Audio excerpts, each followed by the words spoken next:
Hello and welcome back to the class of history. अपन बात कर रहे हैं आरओ और एआरओ के सिलेबस के बारे में और इंडियन नेशनल मूवमेंट यानी कि मॉडर्न इंडिया की जो हिस्ट्री है उसे कंटिन्यू कर रहे थे। पिछले वीडियो में अपन ने बात की थी कैसे नॉन कॉपरेशन मूवमेंट का 1922 में अचानक से गांधी जी ने विड्रॉ कर लिया था। ऐसा इसलिए हुआ क्योंकि चौरी चौरा इंसिडेंट जो हुआ था, जिसमें क्या हुआ था, कुछ वॉयलेंट एक्टिविटीज हुई थी, जिसमें क्या हुआ था कि पुलिस स्टेशन को आग में लगा दिया गया था, जिससे 22 पुलिस ऑफिसर्स की डेथ हो गई थी। इससे गांधी जी को लगा कि मूवमेंट हो सकता है अब वॉयलेंस की तरफ चले जाए, और एक बार वॉयलेंस की तरफ चले गया तो फिर उसे कंट्रोल करना बहुत मुश्किल हो जाएगा। इसी वजह से गांधी जी ने इस मूवमेंट को विड्रॉ कर लिया चौरी चौरा के बाद। उसी समय अपन ने बात किया था एक रिजोल्यूशन की, जो था बारदोली रिजोल्यूशन, जिसके तहत कांग्रेस वर्किंग कमेटी ने क्या किया था, एक ऑफिशियल डिक्लेरेशन साइन किया। उसके बाद नॉन कॉपरेशन मूवमेंट को विड्रॉ कर लिया था। अब जैसे ही ये मूवमेंट विड्रॉ हुआ, ऐसा ही अपन ने इसके पहले 1905 का जो स्वदेशी मूवमेंट था, जब उसे विड्रॉ किया था, उस समय भी अपन ने बात की थी कि अचानक से कुछ रिवॉल्यूशनरी टेररिज्म एक्टिविटी, ऐसा ब्रिटिशर्स कहते थे, जो वॉयलेंस को यूज करके ब्रिटिशर्स को ओवरथ्रो करना चाहते थे, ऐसी एक्टिविटीज बढ़ गई। ऐसा इसलिए हुआ क्योंकि एक बार यदि जनता एनर्जाइज हो जाए, जनता में नेशनलिस्ट फीलिंग बढ़ जाए, तो होगा क्या, जनता को आप अचानक से नेशनल जो मूवमेंट चल रहा है उसे विड्रॉ कर लोगे तो इनकी एनर्जी कैसे चैनलाइज होगी वो नहीं आता। इस वजह से क्या होता है, वो वॉयलेंस को अडॉप्ट कर लेते हैं। ऐसा ही कुछ जब 1922 में नॉन कॉपरेशन मूवमेंट को विड्रॉ किया, उसके बाद भी ऐसा ही हुआ। तो यहां से आप देखोगे लेफ्ट विंग एक्टिविटीज और रिवॉल्यूशनरी टेररिज्म का सेकंड फेज फिर से स्टार्ट हुआ। तो अपन फिर से स्टार्ट करते हैं, जैसे एमसीक्यू की मदद से अपन पढ़ते हैं। सबसे पहला था कम्युनिस्ट पार्टी ऑफ इंडिया का फॉर्मेशन। तो who were the key founding members of communist party of India and where was it formally established. तो सीपीआई का फॉर्मल मेंबर कौन था? दो लोग थे, एमएन रॉय और अबानी मुखर्जी, ये दो मेंबर थे। सबसे पहले इसे 1920 में ताशकंद में स्टैब्लिश किया गया था, जो उज्बेकिस्तान का कैपिटल था। उसके बाद फाइनली बाद में उसे कानपुर में भी स्टैब्लिश किया गया, जहां पर इंडिया। तो it was founded by MN Roy and Abani Mukherjee, सही बात है। इन ताशकंद, ये भी सही बात है। स्टैब्लिश इन मॉस्को, नहीं, ये गलत बात है। स्टैब्लिश कहां पर हुआ था? कोलकाता, गलत। मुंबई, गलत। Establish in Kanpur. So answer would be D. ठीक है, तो 1920 में इसे पार्टी को स्टैब्लिश किया गया, और फाइनली क्या हुआ, सीपीआई को 1925 में इंडिया में फॉर्मली स्टैब्लिश किया गया। एक और न्यूज़पेपर याद रखिएगा, वो है वैनगार्ड। ये न्यूज़पेपर था एमएन रॉय का। हर कोई, जैसे अपन बात किए हैं, कोई भी इंपॉर्टेंट ऑर्गेनाइजेशन अपना न्यूज़पेपर बनाता है जिसके थ्रू वो अपनी आइडियोलॉजी को पब्लिश करते हैं। जैसे कि याद है गदर अपन ने किया था, गदर का आर्टिकल न्यूज़पेपर क्या था? गदर ही था। ऐसे ही कुछ इंपॉर्टेंट इसका भी था, वैनगार्ड। नेक्स्ट आप देखिए क्या हुआ, जब भी कम्युनिस्ट आए तो कम्युनिस्ट और ब्रिटिश की जो आइडियोलॉजी थी वो बहुत अंतर थी, इसीलिए वो कम्युनिस्ट से हमेशा डरते थे कि कम्युनिस्ट आइडियोलॉजी इंडिया में फंस जाएगी, फैला देंगे। इसलिए क्या किए, जितने भी कम्युनिस्ट आए उनको अलग अलग तरीके से जेल में डालने की कोशिश की गई। तो ऐसा ही एक कानपुर कॉन्स्पिरेसी केस था, और दूसरा था मीरठ कॉन्स्पिरेसी केस। ध्यान अपने को क्या रखना है, सिर्फ और सिर्फ ये कम्युनिस्ट को सरकार ने क्या किया, ब्रिटिश गवर्नमेंट ने जेल में बंद कर दिया कि ये ब्रिटिश गवर्नमेंट को ओवरथ्रो करने के लिए डिजायर किए हैं। दो केस, कानपुर और मीरठ कॉन्स्पिरेसी केस, ये दोनों केस में यही हुआ, ध्यान रखिएगा। ठीक है, ये था 1924 और ये था 1929 से 33 के बीच में। नेक्स्ट क्वेश्चन में आते हैं, when was the all India trade union congress founded and who served as its first president? बहुत इंपॉर्टेंट क्वेश्चन है, यह हमेशा पूछा जाता है। तो ये फाउंड हुई थी 1920 में, और इसके प्रेसिडेंट कौन थे? लाला लाजपत राय, और चमन लाल जो थे इनके वाइस प्रेसिडेंट थे। ये 1920 में फाउंडेड थी। ठीक है, तो and Diwan Chamanlal was its vice secretary. Next अपन बात करते हैं, who were the founding members of Hindustan republic association. ये एक particular organisation, Hindustan republic association, बहुत ज्यादा इंपॉर्टेंट है, क्योंकि जितने भी बड़े नाम अपन रिवॉल्यूशनरी टेररिज्म से एसोसिएट करते हैं, जिन्होंने वॉयलेंस यूज करके ब्रिटिशर्स के अगेंस्ट ओवरथ्रो करने का एक्शन लिया, वो सारे के सारे एचआरए से एसोसिएटेड था। ये second phase of revolutionary terrorism में एसोसिएटेड था। पहला फेज कब एसोसिएटेड था? अपन ने देखा है जब स्वदेशी मूवमेंट को निकाल दिया गया था। तो अपन ने अलग अलग जगह देखा था, बंगाल में क्या हुआ था, जहां पर अपन ने अनुशीलन समिति की बात की थी। उसके बाद अपन ने प्रोथमा मित्तर की ऑर्गेनाइजेशन की बात की थी, और रामोसी फार्मर्स की बात की थी जो महाराष्ट्र में थे। इस तरीके से अलग अलग अपन बात की थी। सेकेंड फेज, जब नॉन कॉपरेशन मूवमेंट विड्रॉ कर लिया गया तो फिर से एक फेज आया जिसमें एचआरए सबसे ज्यादा इंपॉर्टेंट रोल प्ले किया। तो एचआरए क्या किया, बेसिक काम क्या था, इन्होंने वॉयलेंस एडवोकेट किया। वॉयलेंस से ब्रिटिश गवर्नमेंट को उठा के फेंक देंगे, इसी अप्रोच को कहा गया है रिवॉल्यूशनरी टेररिज्म। बाद में क्या होता है, इनमें कुछ अंतर आता है इनकी आइडियोलॉजी से, और ये एचएसआरए बन जाता है, सोशलिस्ट रिपब्लिक एसोसिएशन। यानी कि इन्होंने क्या किया, इन्होंने अपने गोल में सोशलिज्म को अडॉप्ट कर लिया। This is one major thing, इसे जरूर ध्यान रखिएगा, बहुत एग्जाम्स में बहुत बार पूछा जाता है। Who were the founding members of Hindustan republic association established in 1924 इन कानपुर। ये सारी डेट जरूर याद रखनी। कहां पर एस्टैब्लिश हुआ, कानपुर में। कौन से ईयर में, 1924 में। ठीक है, तो आप ये ट्रिक याद कर सकते हैं, बीएससी ने एस्टैब्लिश किया एचआरए को। ठीक है, तो राम प्रसाद बिस्मिल, फिर आएगा जोगेश चंद्र चैटर्जी एंड सचिन सान्याल, बीएससी।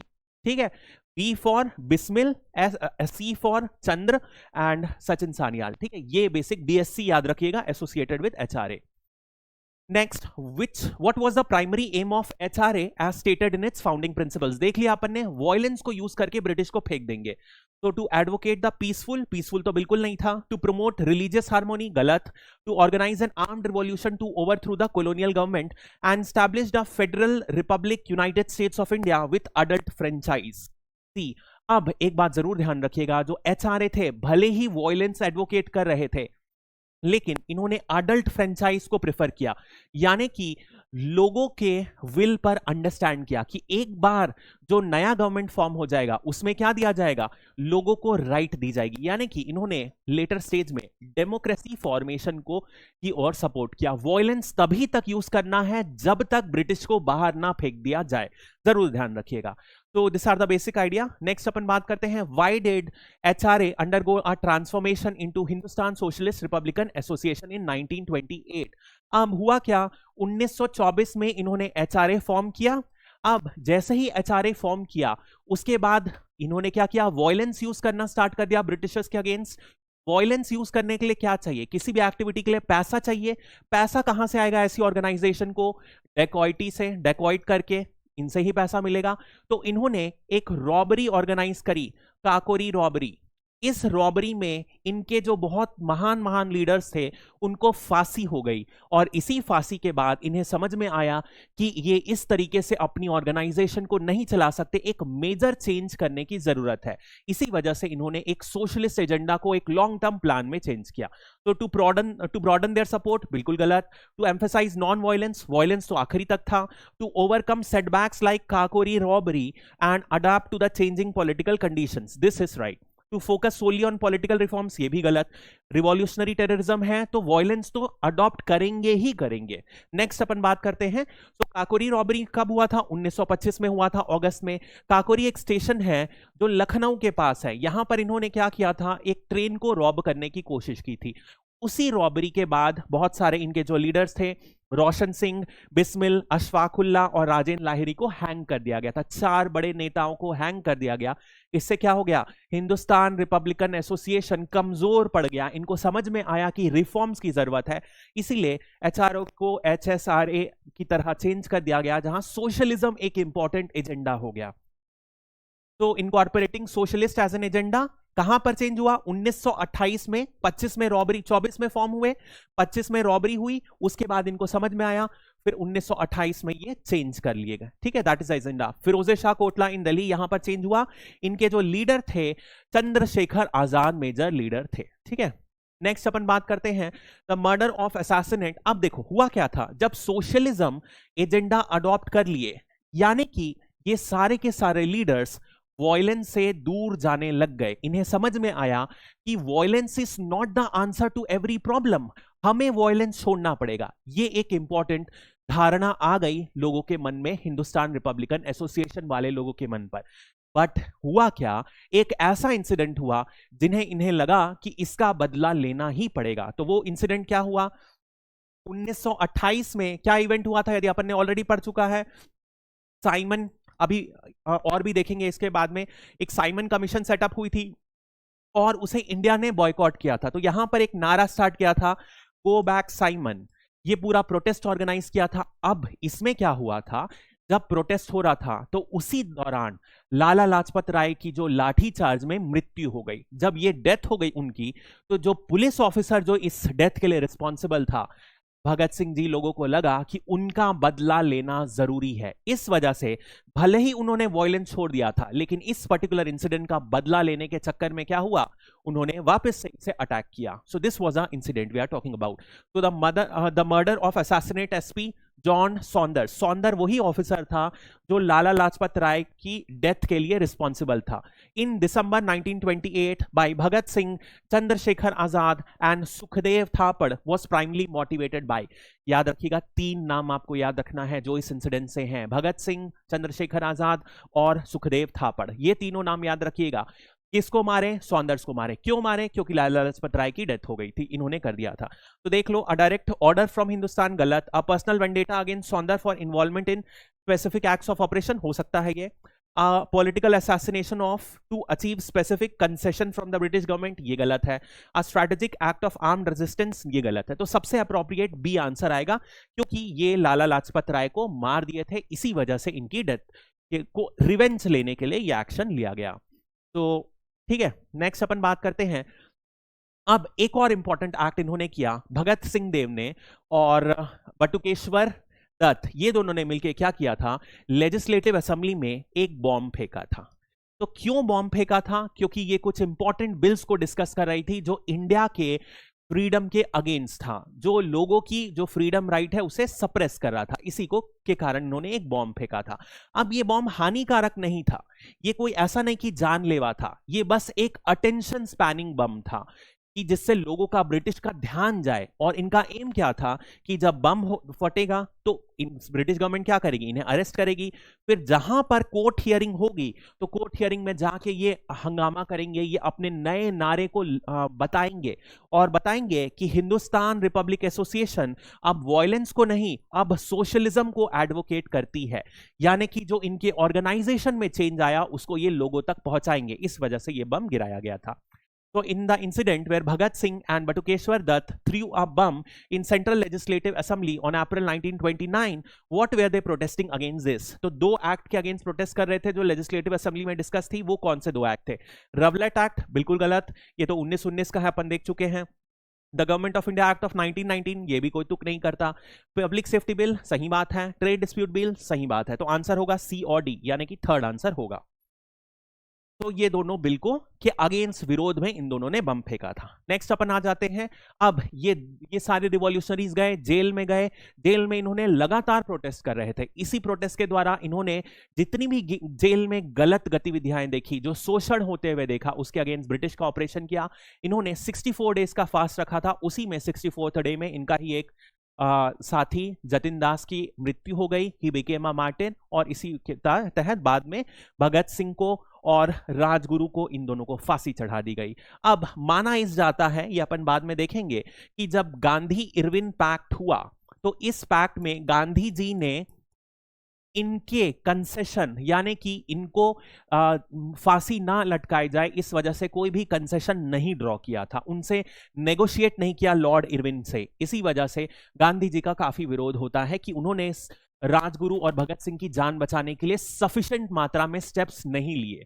तो देखेंगे इसके बारे में भी। नेक्स्ट अपन, अब ये था पहला पंजाब का एचआरए और एचएसआरए। सेकंड अपन रिवॉल्यूशनरी मूवमेंट जा रहे हैं बंगाल की तरफ। बंगाल में एक मूवमेंट था, एक पर्सन था जो लीड किया था, वो था सूर्या सेन। इसी इकलौते बंदे ने पूरे के पूरे नॉर्थ, मतलब बंगाल में एक रिवॉल्यूशनरी मूवमेंट को लीड किया था एनसीएम के बाद। देखते हैं, इन्होंने सबसे इंपॉर्टेंट चिटगोंग आर्मरी रेड की थी। Significant event in the Indian independence movement was organised by Surya Sen along with his associate. Who was the political leader associated with? Oh my God, this is a wrong question, क्योंकि question में ही answer लिखा गया, तो Surya Sen is the answer. ठीक है, अब इन्होंने basically, Surya Sen कौन थे? देखो, कोई भी रिवॉल्यूशनरी टेररिस्ट कैसे पैदा हुआ है? सबसे पहले इन्होंने प्रोटेस्ट में पार्टिसिपेट किया, तो इन्होंने भी क्या किया, नॉन कॉपरेशन मूवमेंट में पार्टिसिपेट किया। देखा कि भैया गांधी जी ने अचानक से मूवमेंट विड्रॉ कर दिया, तो उस मूवमेंट से नाखुश थे, तो इन्होंने अपना एक खुद का मूवमेंट स्टार्ट किया। इन्होंने क्या किया, चिटगांव को कैप्चर कर दिया, उन्हें यहां पर ब्रिटिश का पूरा लाइंस काट दिया और इन्होंने खुद वहां राज किया। इसी को बोला जाता है। और इन्होंने कहा कि यदि मैं एक इकलौता बंदा एक पर्टिकुलर एरिया को फ्री कर सकता हूं, तो यदि हम सब उठेंगे तो हम ब्रिटिशर्स को इंडिया से बाहर फेंक सकते हैं। यही इनका आइडियोलॉजी था। नेक्स्ट अपन बात करते हैं, तो यही सब था। फाइनली इन्हें क्या किया गया, इन्हें पकड़ा दिया गया और 1934 में इन्हें फांसी चढ़ा दी गई थी। और अब चलिए कुछ और इंपॉर्टेंट कुछ नाम आएंगे, अब वो बहुत ज्यादा इंपॉर्टेंट है, इनको जरूर ध्यान रखिएगा। इवेंट्स उतने इंपॉर्टेंट नहीं है क्यों ये फेमस है, बट इनके नाम जरूर ध्यान रखिएगा। The actions of Kalpana Dutt, Shanti Ghosh and Suniti Choudhury can be primarily interpreted in Indian independence movement as, अभी अपन क्या बात कर रहे हैं, रिवॉल्यूशनरी टेररिस्ट। तो इन फीमेल मेंबर्स ने भी वॉयलेंस को यूज करके ब्रिटिश गवर्नमेंट को ओवरथ्रो करने की कोशिश की थी इंडिया से। नाम जरूर ध्यान रखिएगा, Kalpana Dutt, Shanti Ghosh, Suniti Chaudhary. An act of individual defence against operation, बिल्कुल सही बात है। A symbolic protest against colonial education policies, गलत है। Followed revolutionary path against britishers, this is the most accurate, C would be the answer. Individual defence नहीं, मतलब it is right but C would be the more appropriate answer. तो actually A और C में individual defence की जगह सी is a better answer. Revolutionaries path against Britishers attempt, yes, तो A की जगह इस आंसर को सी कर दीजिएगा, ठीक है, C would be a better answer. अब देखा जाए तो क्या होगा, यानी कि इस कल्पना दत्त ने क्या किया, इन्होंने क्या किया, सूर्य सेन की मदद करी। सूर्य सेन की मदद चिटगांव आर्मरी रेड में करी। तो इन्होंने क्या किया, रिवॉल्यूशनरी एक्टिविटी में सरकार ब्रिटिशर्स के अगेंस्ट साथ दिया नेशनलिस्ट का। नेक्स्ट अपन बात करते हैं, शांति घोष और सुनीति चौधरी, इन दोनों ने क्या किया, जो डिस्ट्रिक्ट मैजिस्ट्रेट है उन पर गोली तान दी। किस डिस्ट्रिक्ट के, कोमिला डिस्ट्रिक्ट के थे ये, और उन्होंने इस पर गोली तान दी। आप समझ रहे हो कितनी बड़ी बात है ये। 1920 के जमाने में एक महिला जिसे ऑप्रेस किया जाता है हर सोसाइटी से ब्रिटिशर्स के द्वारा, उन्होंने गन उठाकर एक ब्रिटिश के डिस्ट्रिक्ट मजिस्ट्रेट को शूट कर दिया, कितनी बड़ी बात है। नेक्स्ट, ऐसा ही बीना दास ने भी किया। ये भी अपने ही एक उससे इंस्पायर्ड थी और इन्होंने गवर्नर को शूट कर दिया, ठीक है। नेक्स्ट अपन बात करते हैं अब साइमन कमीशन की बात। तो अब देखो 1919 का एक्ट जब अपन पढ़ेंगे नेक्स्ट टू नेक्स्ट क्लास में, तो 1919 के एक्ट में कहा गया था कि 10 इयर्स के बाद हम एक वापस से कमीशन सेटअप करेंगे। उस कमीशन में देखेंगे कि अब आगे क्या रिफॉर्म्स करने की जरूरत है। तो कब सेटअप होना था, 1929 में सेटअप होना था, 10 साल बाद, लेकिन 1927 में ये सेटअप कर दी गई। क्यों कर दी गई, क्योंकि ब्रिटिश को डर था कि आगे जब यदि ब्रिटेन का जो इलेक्शन होगा उसमें यदि लेबर गवर्नमेंट आगे आ गई तो हो सकता है ये इंडिया को कंसेशन दे दे। लेबर गवर्नमेंट प्रो इंडिया मानी जाती थी, इस वजह से इन्होंने क्या किया, 1929 के पहले, इलेक्शन के पहले ही 2 साल पहले 1927 में एक कमीशन फॉर्म करी गई जिसे बोला गया साइमन कमीशन। ये जो इनके हेड थे उसी के नाम पर बनाई गई थी, ऑल वाइट, यानी कि कोई भी इंडियन नहीं। और किसके तहत बनाई गई थी, 1919 एक्ट के। कौन पीएम था, स्टैनली बॉल्डविन, और सेक्रेटरी ऑफ स्टेट कौन था, लॉर्ड बर्किनहेड। ये सारी डिटेल्स याद रखनी है, लॉर्ड बर्किनहेड, स्टैनली बॉल्डविन, 1919 के एक्ट, ये सारी ध्यान रखिएगा, ठीक है। एम अपन ने देख लिया ताकि आगे के रिफॉर्म सजेस्ट किए जाएं, ठीक है। अब इंडिया का क्या रिस्पॉन्स था, इंडिया को कोई प्रॉब्लम नहीं थी आप कमीशन बनाए, लेकिन क्या था, इंडिया का कॉन्स्टिट्यूशन आप बना रहे हो, इंडियंस क्यों नहीं इन्वॉल्व हो रहे हैं, यही इंडिया की आपत्ति थी। और इसी वजह से यहां से प्रॉब्लम शुरू हुई। तो मद्रास सेशन 1927 का था, उसमें क्या किया गया, इन्होंने एक प्रण लिया कांग्रेस वालों ने कि हम साइमन कमीशन को हर तरीके से बॉयकॉट करेंगे। तो जब साइमन भैया इंडिया आए तो उनसे नारा लेके उनके खिलाफ नारा लिया गया, गो बैक साइमन, और पूरी हड़ताल लॉन्च हुई। और उसी हड़ताल के लॉन्च पर अपन ने देखा लाला लाजपत राय को सौंदर्स पुलिस ने मार दिया था। मतलब जब लाठीचार्ज हुई, उसी लाठीचार्ज के तहत लाला लाजपत राय की डेथ हो गई थी सौंदर्स के द्वारा, और उसी का बदला लिया था भगत सिंह जी लोगों ने, जिनमें सौंदर्स को मार के किया था। अब देखो जब ये पूरा इंसिडेंस हो रहा था तब क्या हुआ, तब इंडियंस लोग प्रोटेस्ट कर रहे थे कि भैया आप इंडियंस का इन्वॉल्व करो। तो उस समय जो लॉर्ड बर्किनहेड थे उन्होंने एक चैलेंज दिया, आप इंडियंस को हम क्या इन्वॉल्व करें, आप खुद एक कॉन्स्टिट्यूशन बना सकते हो क्या, आप में इतनी यूनिटी है कि आप एक कॉन्स्टिट्यूशन बना सकते हो, ऐसा उन्होंने चैलेंज किया। तो उन्होंने इंडियंस को चैलेंज दिया, आप बना ही नहीं सकते कॉन्स्टिट्यूशन। और यहां से कांग्रेस और मुस्लिम लीग के बीच में एक प्रयास हुआ कि दोनों मिलके एक जॉइंट कॉन्स्टिट्यूशन दे सके आगे। ये हो नहीं पाता है और यहीं से बहुत क्लियर दिखता है कि कांग्रेस का पाथ अलग है, मुस्लिम लीग का पाथ अलग है। तो अब इसी बर्किनहेड चैलेंज में एक रिपोर्ट आई थी, नेहरू रिपोर्ट। ये नेहरू जवाहरलाल नेहरू नहीं है, उनके पिता हैं मोतीलाल नेहरू, उनके पिता हैं जिन्होंने ये रिपोर्ट दी थी। अब इस रिपोर्ट में कांग्रेस भी बैठी थी और मुस्लिम लीग, दोनों मिलकर ये रिपोर्ट दिए थे। आगे क्या क्या कंट्रोवर्सी हुई अभी अपन देखेंगे। तो इस रिपोर्ट की क्या मेजर रिकमेंडेशन थी? ये कंप्लीट इंडिपेंडेंस की बात नहीं कर रही थी, ये बोल रही थी कि डोमिनियन स्टेटस दो, ठीक है, मेजर आप ब्रिटिश ही काम करो, हमें एक सब्सिडियरी स्टेटस दो जहां पर हमें रिस्पॉन्सिबल गवर्नमेंट और कुछ मेजर रिस्पॉन्सिबिलिटीज दो। सेपरेट इलेक्टोरेट जो अपन ने देखा है मुस्लिम को दिया गया था उसे मत दो, इसके बदले जॉइंट इलेक्टोरेट दो जैसे अभी का सिस्टम होता है, ठीक है। लिंग्विस्टिक प्रोविंसेस और कुछ फंडामेंटल राइट्स की बात की गई थी, ठीक है, जो फंडामेंटल राइट्स हैं उनके बारे में बात की गई थी, और इन जनरल जो जो आज के प्रोविजंस हैं उसी के तरह दी गई थी, ठीक है। जैसे कि कंप्लीट सेक्युलर स्टेट, ठीक है, फेडरल, मतलब जनरल बातें की गई। क्या प्रोविजन है बहुत ज्यादा आपको ध्यान नहीं रखना, एक मेजर प्रोविजन याद रखना, डोमिनियन स्टेटस, कंप्लीट इंडिपेंडेंस की बात नहीं की गई थी, और बहुत सारे फंडामेंटल राइट्स जो आज की डेट में हमारे कॉन्स्टिट्यूशन में मेंशन्ड है, बहुत सारी फंडामेंटल राइट्स यहां पर मेंशन की गई थी। ध्यान रखिएगा, बहुत इंपॉर्टेंट, यही दो मेजर प्रोविजन ध्यान रखिए, इसके अलावा कोई भी मेजर इंपॉर्टेंट नहीं है। नेक्स्ट अपन बात करते हैं, what were the main aims of the Delhi proposal accepted by the Congress in 1927। अब देखो क्या हुआ, एक तरफ कांग्रेस आई, कांग्रेस ने, और दूसरी तरफ आई मुस्लिम लीग, दोनों ने मिलके कुछ जॉइंट प्रपोजल दिया जिसे अपन बोलते हैं नेहरू रिपोर्ट। अब ये नेहरू रिपोर्ट में आने के लिए कुछ मुस्लिम चाहेंगे क्या होगा, उनके हिसाब से कुछ प्रपोजल आए, उनके हिसाब से कुछ कंडीशन एक्सेप्ट हो, तभी हम एक जॉइंट डिमांड देंगे। इसी प्रपोजल को बोला जाता है दिल्ली प्रपोजल, जहां पर मुस्लिम लीग ने कुछ गिनती की कंडीशंस दी, 4 कंडीशन दी, भैया आप ये एक्सेप्ट करो तब हम आपके साथ जॉइंट कॉन्स्टिट्यूशनल डिमांड पेश करेंगे, ठीक है। तो एस्टैब्लिशिंग डायरेक्ट इलेक्शंस बिल्कुल गलत, इंक्रीजिंग प्रोविंशियल ऑटोनॉमी गलत, addressing Muslim concerns through reserved seats and new provisions, ठीक है, C would be the answer. तो क्या हुआ कि यहां दोनों पर एग्रीमेंट बैठा। इसके तहत क्या हुआ देखिए, इस थोड़ा सा देखिएगा क्योंकि आगे समझ में नहीं आएगा। 1/3 representation of Muslims at the centre, यानी कि जितनी भी सीट्स बनेंगी सेंटर में उसकी 1/3 सीट किसके लिए रिजर्व रहेगी, मुस्लिम्स के लिए। बट क्या होगा, कुछ ऐसे प्रोविंस जैसे कि पंजाब एंड बंगाल, पंजाब और बंगाल में एक स्पेसिफिक प्रॉब्लम थी कि मुस्लिम्स यहां पर मेजॉरिटी में थे। तो इस प्रोविजन के तहत क्या बोला गया, जहां पर मुस्लिम्स मेजॉरिटी में रहेंगे वहां पर उनको कितना परसेंट रिजर्वेशन मिलेगा। जैसे मान लो पंजाब में ये 52% है, तो 52% सीट जो रहेगी पंजाब के लिए मुस्लिम्स के लिए रिजर्व्ड रहेंगी, और जहां माइनॉरिटी है वहां पर भी फिक्स परसेंटेज उनके लिए रिजर्व्ड रहेंगी। ये प्रोविजन था, ठीक है। सो this was what created a problem. अब यानी कि अब जो हिंदू नेशनलिस्ट थे उनका बोलना था कि जहां पर मुस्लिम्स मेजॉरिटी में हैं, आप उनको क्यों उस समय उतने परसेंटेज ऑफ रिजर्वेशन सीट्स दे रहे हो, यही एक प्रॉब्लम बन गया। फिर हिंदू नेशनलिस्ट लोगों ने इसका अपोज किया और यहीं से एक डेडलॉक आ गया मुस्लिम्स के बीच में और कांग्रेस के बीच में।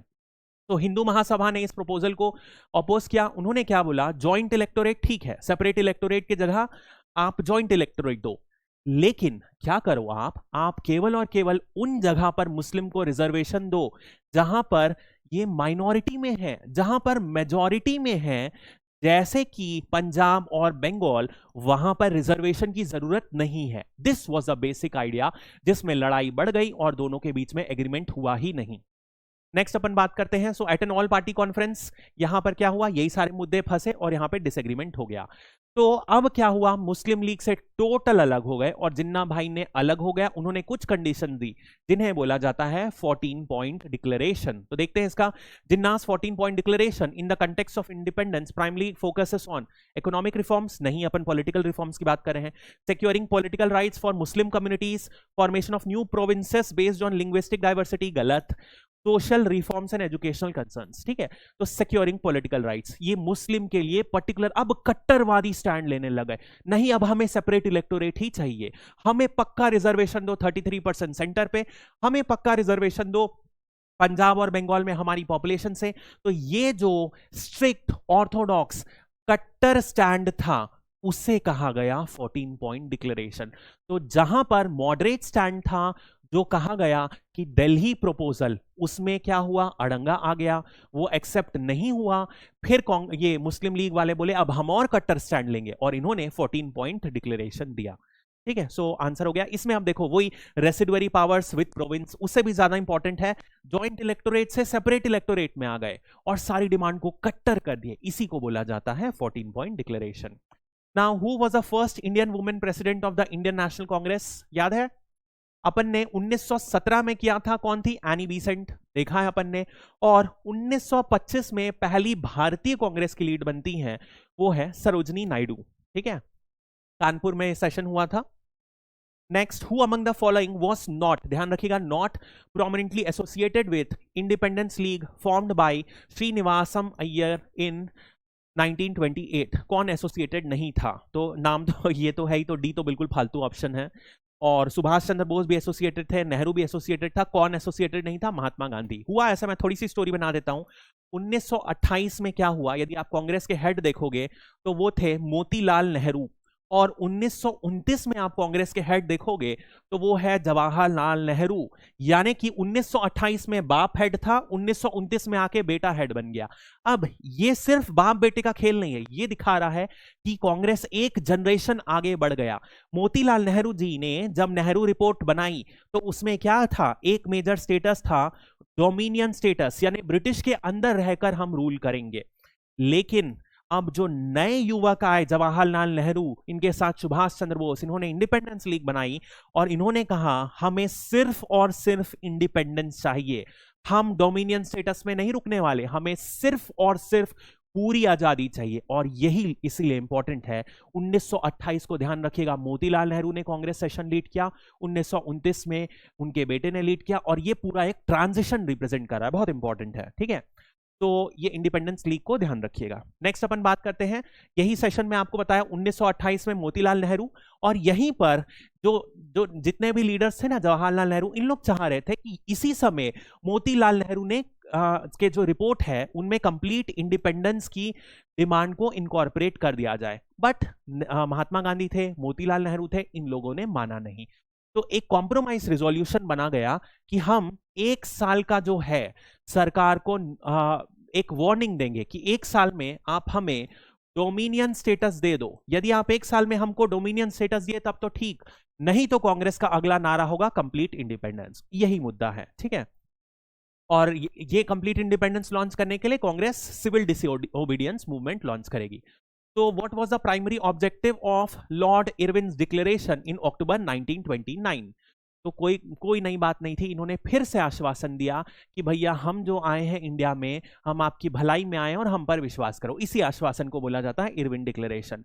To immediately grant dominion status, बिल्कुल गलत। To announce the findings of Simon commission report, गलत, 1930 में साइमन कमीशन रिपोर्ट रिलीज हुई थी। To place it the Indian leaders and address demands for self governments and restore faith in the British policy in India. To schedule a round table conference, नहीं, यहां नहीं।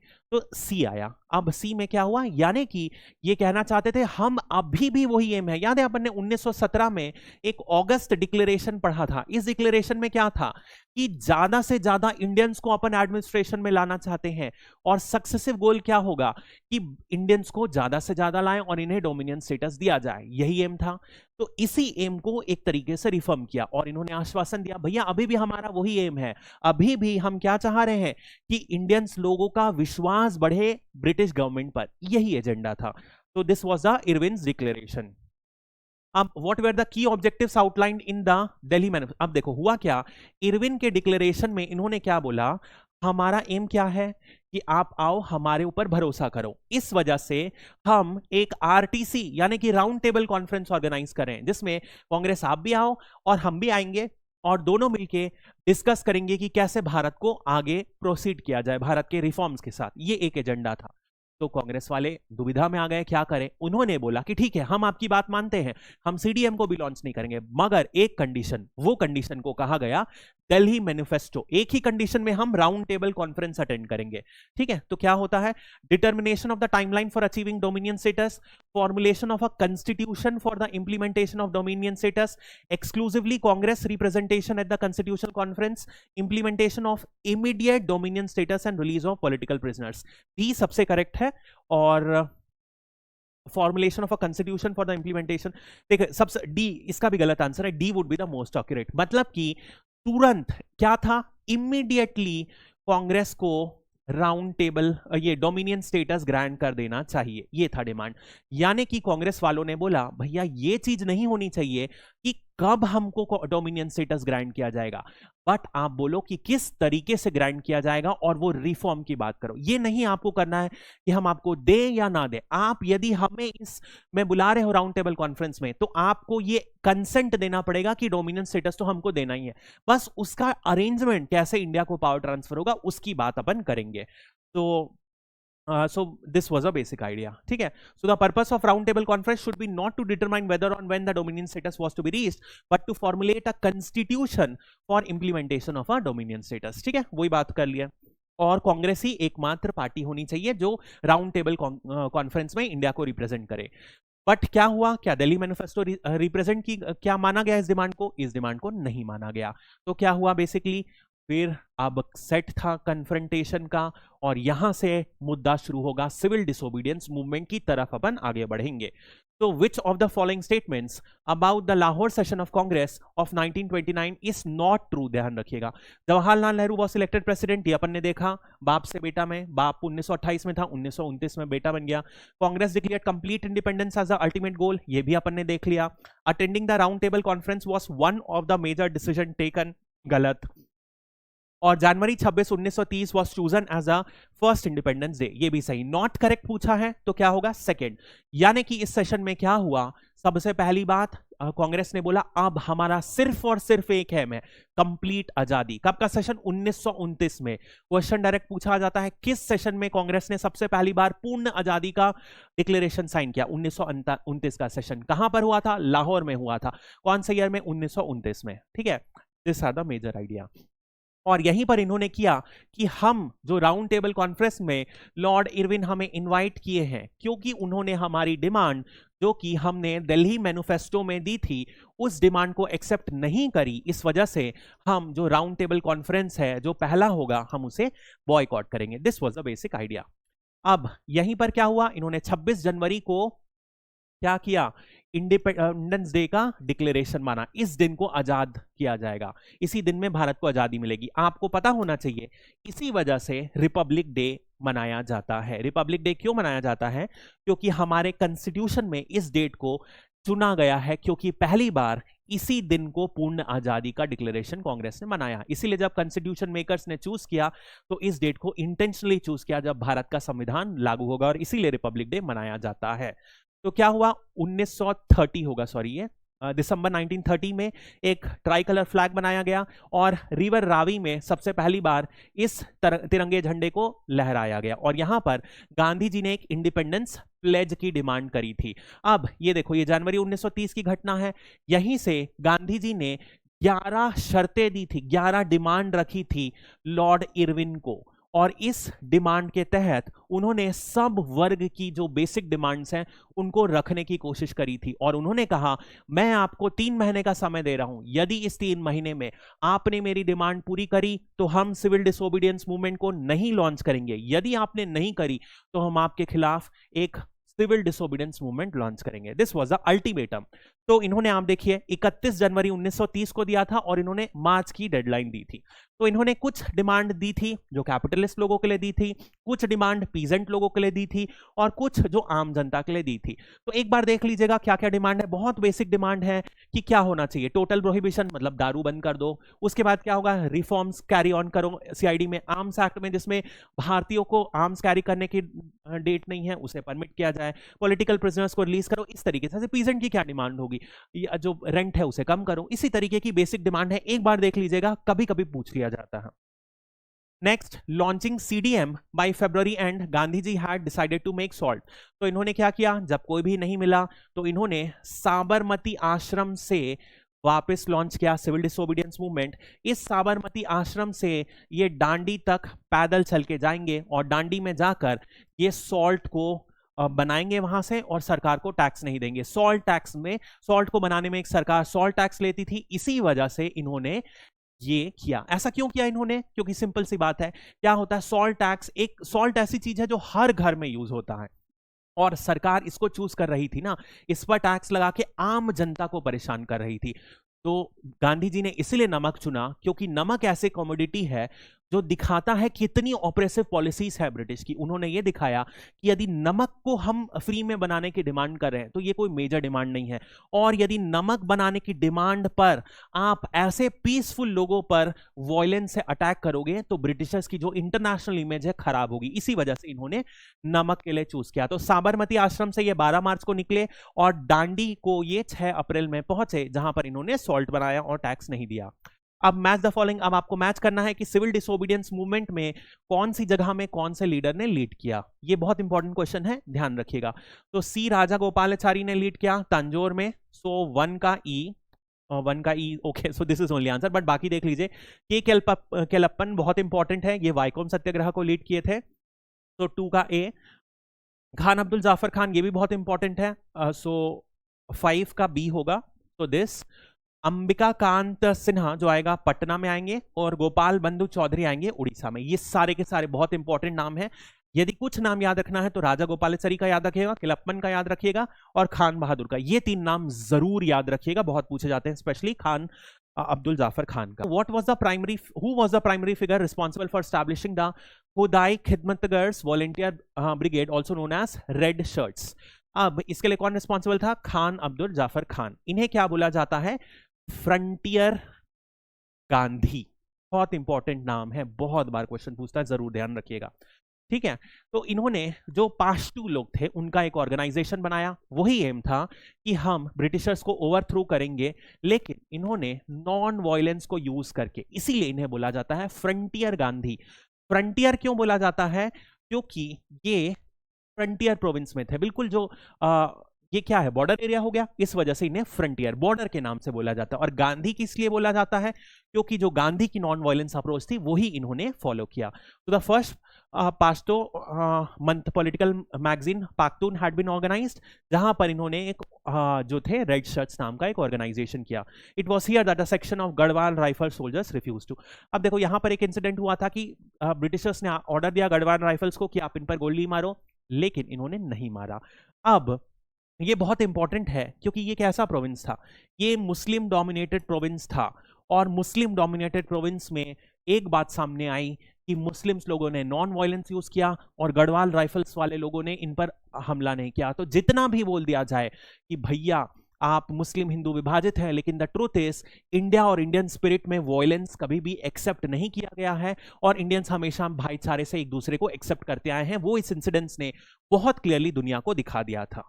Next अपन बात करते हैं, एक और मेजर है धरसना सत्याग्रह, याद रखिएगा सरोजनी नायडू ने लीड किया था, और मनीलाल गांधी ने, जो गांधी जी के सुपुत्र थे, उन्होंने लीड किया था। धरसना सत्याग्रह भी गांधी जी लीड करने वाले थे फ्रॉम द फ्रंट, लेकिन इससे पहले वो लीड करते उन्हें अरेस्ट कर लिया गया था, इसलिए सरोजनी नायडू ने उन्हें लीड कराया। फिर महाराष्ट्र का, अब देखो सॉल्ट लॉ कहां पे बनाएंगे?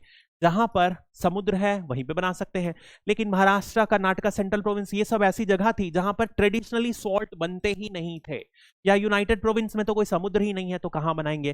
तो यहां पर क्या किया गया? नो रेवेन्यू कैंपेन लॉन्च कर दिया गया। जैसे यहां पर एक टैक्स होता था जमींदार वाले एरिया में, चौकीदार टैक्स, तो ये टैक्स को देना बंद कर दिया। ये भी सिविल डिसोबीडियंस के ही तरीके थे। नेक्स्ट अपन बात करते हैं, एक और बहुत इंपॉर्टेंट नाम आया है नॉर्थ ईस्ट से, इसे भी ध्यान रखिएगा। रानी गैडिनलियू, a Naga spiritual leader and a freedom fighter, is most remembered for leading a large-scale armed rebellion against British in the Naga Hills, inspiring spiritual and cultural movement, organizing non-violent protests, गलत, इन्होंने violence successfully securing self-government for the Naga people। फिर से इन्होंने violence को use करके Britishers के against एक campaign launch किया था। ध्यान रखिएगा, हर एग्जाम में पूछा गया है, रानी गैडिनलियू, ठीक है। तो 13 साल की ये बंदी थी, उस समय नागालैंड की थी, बट एक्चुअली अभी की डेट के हिसाब से देखा जाए तो अनडिवाइडेड था इसलिए, बट अभी की डेट में देखा जाए तो मणिपुर की थी। ये अपनी कजिन हैपू जडोंग से इंस्पायर्ड थी, और उन्हीं के रूल्स की वजह से इन्होंने भी एक रिवॉल्यूशनरी पाथ लिया। इन्होंने क्या किया? ब्रिटिशर्स के अगेंस्ट बोला कि आप कोई भी टैक्स मत दो, हम इन्हें बाहर फेंकेंगे। This was the basic idea, और इसी वजह से क्या हुआ, इन्हें बाद में लाइफ टाइम इंप्रिजनमेंट मिली थी, और इनके जो कजिन से जिनसे ये इंस्पायर्ड हुई थी उन्हें ये फांसी की सजा मिली थी। इन्हें फांसी की सजा नहीं मिली थी, इन्हें लाइफ टाइम इंप्रिजनमेंट मिला था, जिसमें बाद में रिलीज हो गई थी।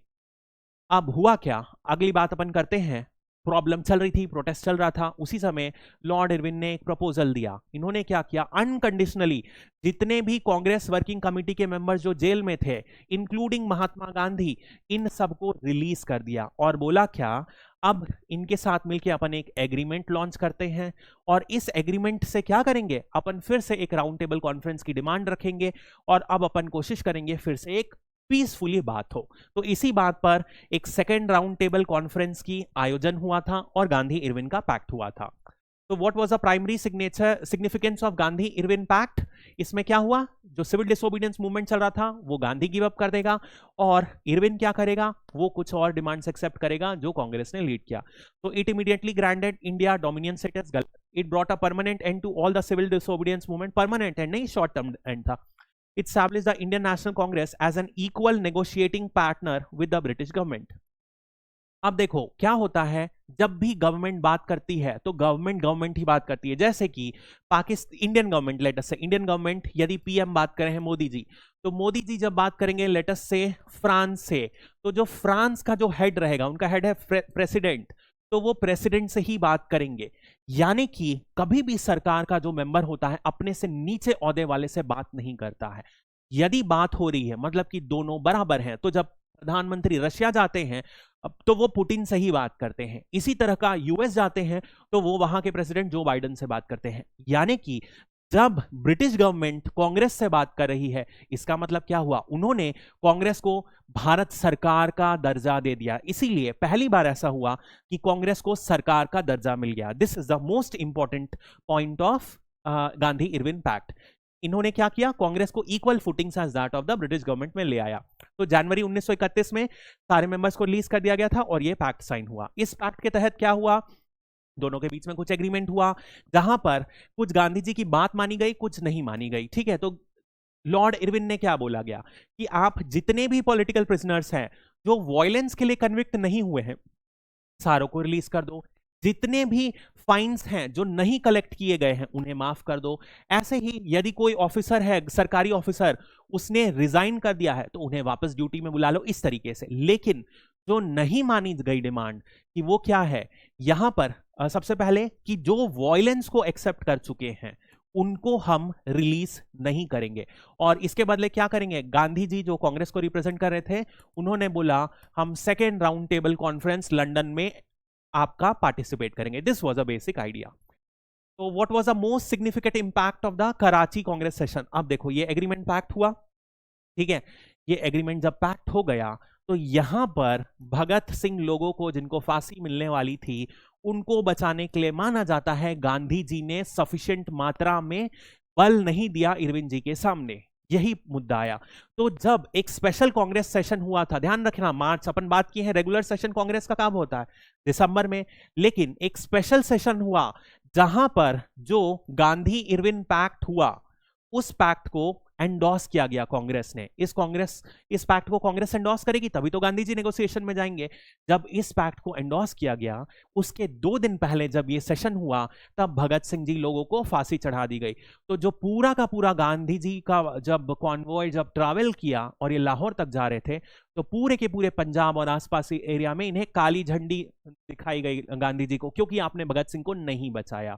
ये एक स्टोरी है, मैंने आपको बता दिया। वापस से आते हैं कराची सेशन में। What was the most significant impact of Karachi session? ये कांग्रेस का सबसे ज्यादा इंपॉर्टेंट सेशन है, जरूर ध्यान रखिएगा। It provided the official Congress recognition and admiration for the sacrifices of Bhagat Singh and his comrades. This is official recognition नहीं प्रोवाइड किया था, इन्होंने तारीफ की थी लेकिन इन्होंने कहा था हम इसके प्लान को एंडोर्स नहीं करते। It pave the way for further negotiation with the British through the endorsement of Gandhi Irwin pact, ये बात सही है।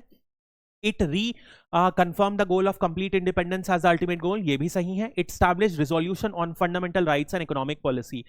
तो BCD तीनों सही स्टेटमेंट होंगे। If this is a multiple choice question then that's all right, नहीं तो BCD तीनों ही सही होंगे।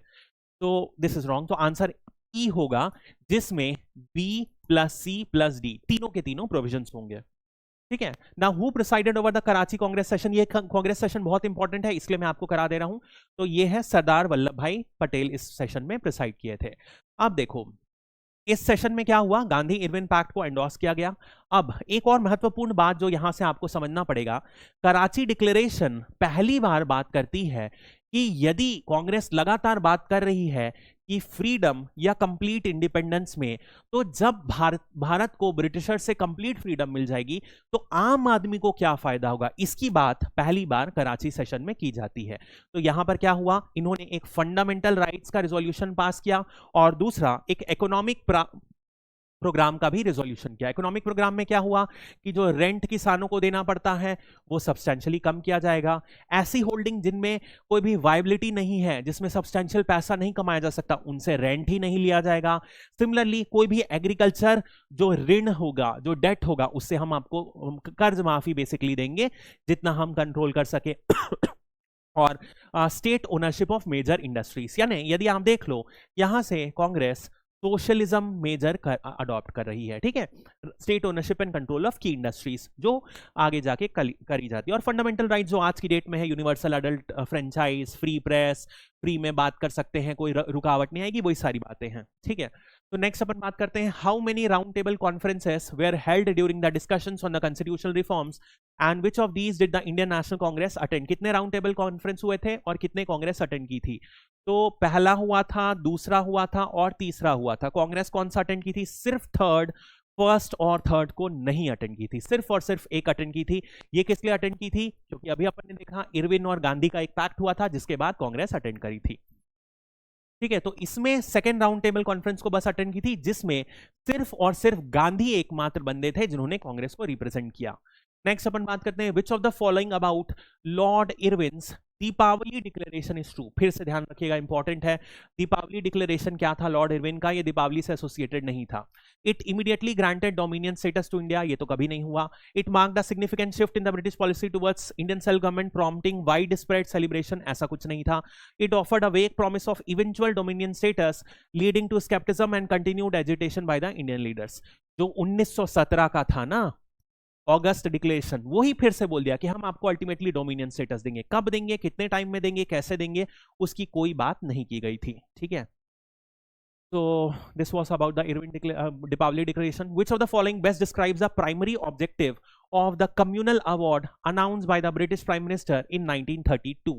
अब communal award क्या था, बेसिकली अपन ने सेपरेट इलेक्टोरेट पढ़ा है। सेपरेट इलेक्टोरेट में क्या हुआ था कि मुस्लिम्स लोगों को एक अलग इलेक्टोरेट मान लिया गया था, यानी कि एक ऐसा इलेक्टोरेट जिसमें सिर्फ और सिर्फ मुस्लिम लोग ही प्रेजेंट रहेंगे, मुस्लिम के लीडर ही प्रेजेंट हो सकते हैं जो फाइनली सेलेक्ट होंगे, और आम जनता वोट नहीं करेगी, सिर्फ और सिर्फ मुस्लिम जनता ही वोट करेगी। ये आज के रिजर्वेशन से किस तरह डिफर करता है, जैसे आज की डेट में मान लीजिए एक एससी के लिए सीट रिजर्व रहती है तो उसमें एससी का नेता चुना जाता है, लेकिन कौन वोट करते हैं, all the population residing in that constituency.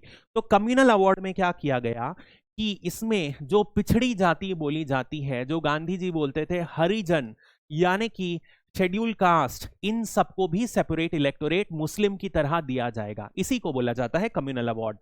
तो to grant immediate dominion status गलत, to address minority representation in elections, to appease specific social groups and weaken the influence, to eliminate the need for separate electorates, D तो बिल्कुल गलत है, ठीक है। So this is the answer, B is the answer। यानी कि हरिजन यानी कि शेड्यूल कास्ट को सेपरेट इलेक्टोरेट ग्रांट किया जाएगा, this was a basic provision. अब ये डिमांड ये डिमांड अंबेडकर जी की लगातार थी। उनका मानना था कि जो हरिजन लोगों की डिमांड है, उनकी जो पूर्ति है, उनकी जो रिक्वायरमेंट्स है, वो सिर्फ हरिजन और हरिजन ही समझेगा। लेकिन गांधी जी इस बात को हमेशा से अपोज करते आए हैं। गांधी जी का कहना था यदि एक बार आप हरिजन लोगों को अलग कर दिए, यानी कि कभी भी वो भारतीय जो इंडियन हिंदू सोसाइटी है उनका पार्ट नहीं बन पाएंगे। This was a major problem. अब तो इस वजह से the communal award announced by British PM Ramsay MacDonald in August 1932 was based on the findings of which committee? ये क्वेश्चन इंपॉर्टेंट है, तो ये लोथियान कमेटी के रिकमेंडेशन पर बेस्ड था, ध्यान रख लीजिएगा। Now, which was the outcome of Pune pact of September 1932? तो जैसे कि मैं अभी बता रहा था आपको कि एक तरफ अंबेडकर थे और दूसरी तरफ गांधी जी थे। गांधी जी चाहते थे कि सेपरेट इलेक्टोरेट की डिमांड कभी भी पूरी ना हो। तो जब जो कम्युनल पैक्ट था जो साइन हुआ, कम्युनल जो एग्रीमेंट था, जो कम्युनल अवार्ड जिस नाम से 1932 में जब ये साइन हुआ, तो गांधी जी हंगर स्ट्राइक में बैठ गए। वो बोले मैं ऐसा होने ही नहीं दूंगा। तो मजबूरन अंबेडकर जी को गांधी जी के पास जाना पड़ा और इनके बीच में एक पैक्ट हुआ जिसे कहते हैं पूना पैक्ट। अब बाद तक, मतलब आजादी तक, अंबेडकर जी कहते थे कि सेपरेट इलेक्टोरेट ही जरूरत है, बट ये गांधी जी के प्रेशर में आके सेपरेट इलेक्टोरेट से हटकर क्या दे दिए, जॉइंट इलेक्टोरेट दे दिए। यानी कि यहां पर हरिजन लोगों को क्या किया गया, कुछ सीट्स में रिजर्वेशन दिया गया और रिजर्वेशन ज्यादा दिया गया पहली सीटों से, लेकिन जो सेपरेट इलेक्टोरेट था वो खत्म कर दिया गया। तो गांधी जी का आइडिया था, इट ग्रांटेड इमीडिएट इंडिपेंडेंस, बिल्कुल गलत। It provided for separate electorates for the, गलत, वो तो कम्युनल अवार्ड था। It increase the number of reserve seats for the depress class within the existing general category while eliminating separate electorate. C is the most correct option, ठीक है। सो ये हो गया। Next बात करते हैं, which association was established by Gandhi as part of his Harijan campaign in September 1932। इससे भी ज्यादा इंपॉर्टेंट क्वेश्चन ये होगा कि कौन कौन सी हरिजन ऑर्गेनाइजेशंस को गांधी जी ने सेटअप की थी। तो इसका आंसर सी है वैसे तो, all India anti touchability league. लेकिन आप देख लीजिएगा, गांधी जी ने सबसे पहले, देखो मैं आपको बताता हूं, तो गांधी जी ने क्या कंडीशन रखी थी जब इन्होंने 1930 में सिविल डिसोबीडियंस मूवमेंट लॉन्च किया। तो इन्होंने बोला था, एक दावा किया था, अब मैं वापस से साबरमती आश्रम तब तक नहीं आऊंगा जब तक ये भारत को आजादी नहीं दिला देते। अब क्या हुआ, सीडीएम खत्म होने को आया। अब जब ये पैक्ट में गए सॉरी, तो हुआ क्या, जब पैक्ट हो गया और ये लंदन चले गए, उसके बाद भी नहीं हुआ, तो ये अब इन्होंने अपनी जवान पे रहने के लिए साबरमती आश्रम तो वापस जा नहीं सकते थे, तो आजादी नहीं मिली, तो ये चले गए वर्धा में और इन्होंने वर्धा में भी एक आश्रम बनाया। और जब ये यहां गए तो इन्होंने देखा कि जरूरत क्या है, एक मूवमेंट लॉन्च करने की। तो इन्होंने सत्याग्रह आश्रम जब वर्धा में स्टार्टअप किया ना, तो यहां पर इन्होंने एक हरिजन टूर स्टार्ट किया था और हरिजन सेवक संघ की शुरुआत की थी। और उसके पहले इन्होंने एंटी अनटचेबिलिटी लीग, जो अपन ने इस बात की, उस समय लीड किया था, और एक हरिजन पेपर भी स्टार्ट इन्होंने ही किया था जो इंग्लिश में आता था, ठीक है। तो दिस वाज ऑल अबाउट। अब देखो हुआ क्या, अब क्या हो रहा था कि गांधी जी अपन कर रहे हैं, लेकिन गांधी जी के भी बहुत सारे दुश्मन थे कांग्रेस में। इनके आइडिया से सारे लोग एग्री नहीं कर पाते थे। जैसे इनका मानना था कि सब कुछ मतलब खुद ग्राम बेस्ड योजना में होना चाहिए, यानी कि सब कुछ अपने हाथ से वो किया जाए, चरखा चलाया जाए। इसके बाद इनका जो आइडिया था, जैसे अपन ने देखा है, नॉन कॉपरेशन मूवमेंट को विड्रॉ कर लिया गया, तो अदर लीडर्स ने साथ नहीं दिया। बहुत सारे ऐसे छोटे मोटे एजेंडा हो रहे थे जिसमें गांधी जी को लगा ये जो मेजर लीडर्स हैं उस समय के, जवाहरलाल नेहरू, सुभाष चंद्र बोस, उनके साथ उनकी आइडियोलॉजी मैच नहीं कर रही है। तो 1934 में गांधी जी ने कांग्रेस छोड़ दिया और कांग्रेस से रिजाइन कर दिया। एक बहुत ही इंपॉर्टेंट क्वेश्चन जो बार बार आता है इस पूरे में, अपन ने पहले किया है, कांग्रेस में कब सिर्फ और सिर्फ एक बार गांधी जी ने लीड किया था प्रेसिडेंटशिप में, तो वो 1924 का बेलगांव सेशन था, ठीक है। नेक्स्ट क्वेश्चन, अब देखो 1936 में एक स्पेशल सेशन हुआ था, लखनऊ सेशन। एक बार पहले भी याद रखिएगा, एक और स्पेशल सेशन अपन बात किए थे, लखनऊ में ही हुआ था 1916 में, जिसमें लखनऊ पैक्ट हुआ था। मॉडरेट्स ने एक्सट्रीमिस्ट को वापस एंट्री दी थी, और क्या हुआ था, मुस्लिम लीग और कांग्रेस का पैक्ट हुआ था। ये एक दूसरा लखनऊ का 1936 का सेशन है जो फिर से बहुत इंपॉर्टेंट है। पंडित जवाहरलाल नेहरू इसके प्रेसिडेंट थे। यहां पर क्या किया गया, दो मेजर पॉइंट के लिए सबसे पहली बात ये की गई है। सबसे पहले नेहरू ने क्लियरली बोला कि मैं सोशलिज्म अडॉप्ट करना चाहता हूं, और इन्होंने जो प्रिंसली स्टेट थे, यानी कि वो सारी टेरिटरी जो इंडिया के अंदर आती थी लेकिन वो ब्रिटिशर्स के पार्ट नहीं थे, उन सब के लिए कहा कि इनके लिए भी जो रिस्पेक्टिव, इनको भी आजादी की जरूरत है, ऐसा कुछ कहा गया था। और यहीं पर एक और इंपॉर्टेंट बात हुई थी जो 1936 के नेक्स्ट सेशन में हुआ था, वो था फैजीपुर कांग्रेस सेशन। ये भी 1936 में हुआ था।